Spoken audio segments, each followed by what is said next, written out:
As much of Puerto Rico remains in darkness, questions about how a small utility company struck a deal to help rebuild the power grid are unanswered. The deal raised eyebrows after it was revealed the company is based in Whitefish, Montana, the hometown of U.S. Interior Secretary Ryan Zink. The Puerto Rican firm which made the decision has yet to comment.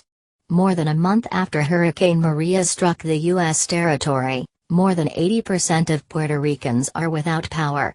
The U.S. House of Representatives Natural Resources Committee is now scrutinizing the deal. The size and unknown details of this contract raises numerous questions, committee spokesman Parish Braden told the BBC. This is one of many things the committee is taking a close look at as it continues to work with the resident commissioner, governor's office, and oversight board to ensure Puerto Rico's recovery is robust, effective and sustained. Under pressure to explain the deal, the Puerto Rican governor's office said in a tweet on Tuesday that the deal would be audited. In a Facebook post dated 29 September, Whitefish Energy Holdings announced that it had received a contract from Puerto Rico Power Authority (PREPA) to rebuild the hurricane-ravaged power line infrastructure. On 19 October, the company announced that PREP had formally approved and ratified its $300 million £227.34 million agreement. Whitefish Energy Holdings said it had been working for PREPA since 26 September, 6 days after the storm made landfall, to repair and reconstruct electrical transmission infrastructure on the island. Little is known about the utility company. On its website, the company says it was created in 2015 and funded by 2 Texas investment firms and a Brazilian transformer manufacturer. It states that it is headquartered in Whitefish, Montana, which also happens to be the hometown of Mr. Zink. In an email to BBC News, the U.S. Department of the Interior said, "Neither the Secretary nor anyone in his office have taken any meetings or action on behalf of this company and played no role in anything to do with any contracts." However, Mr. Zink did know Whitefish CEO Andy Tekmansky because they both live in a small town population 6,000 where everyone knows everyone, according to the statement. While it has provided regular updates on its work in Puerto Rico since its announcement on 29 Sept, there appears to be no posts on its Facebook page before the date of the contract announcement. An industry trade group says that it understands that Whitefish has previously worked on the island and is familiar with PREPA's facilities. A search on GovTribe, a site that collects information on government contracts, shows that Whitefish was awarded a $1.3 million contract in July for work in Arizona.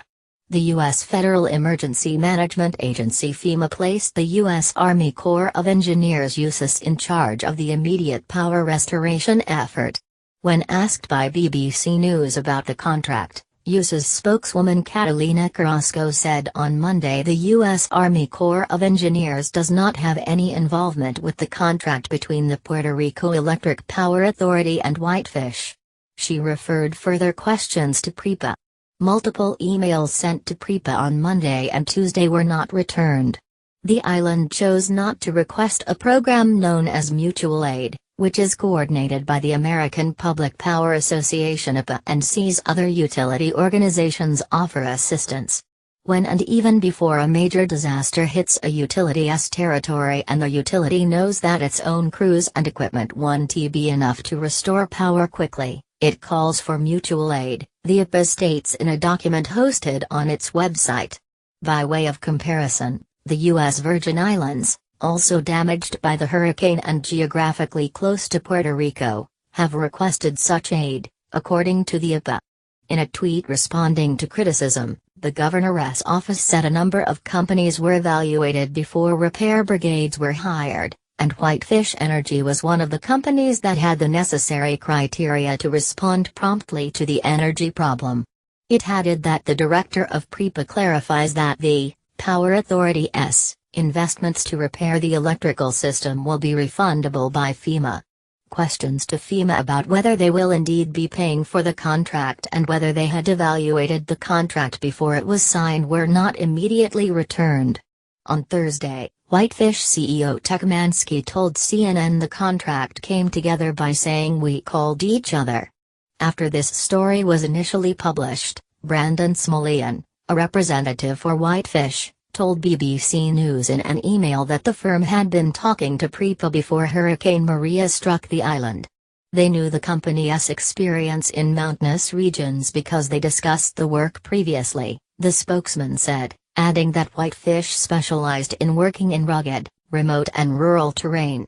Mr. Smolian said that CEO Tekmansky and Secretaries Inc. had no business relationship, and that Whitefish had not advised Puerto Rican authorities to avoid seeking mutual aid from other utility companies. Approximately 18% of customers have electricity, according to the U.S. Pentagon. The Puerto Rican governor's goal is to have 30% restored by 30th of October, 50% by 15th of November and 95% a month later. Our Whitefish Energy team is proud to look up and see the progress we've made for Puerto Rico. More and more to come. End of Facebook post by Whitefish Energy Holdings, LLC.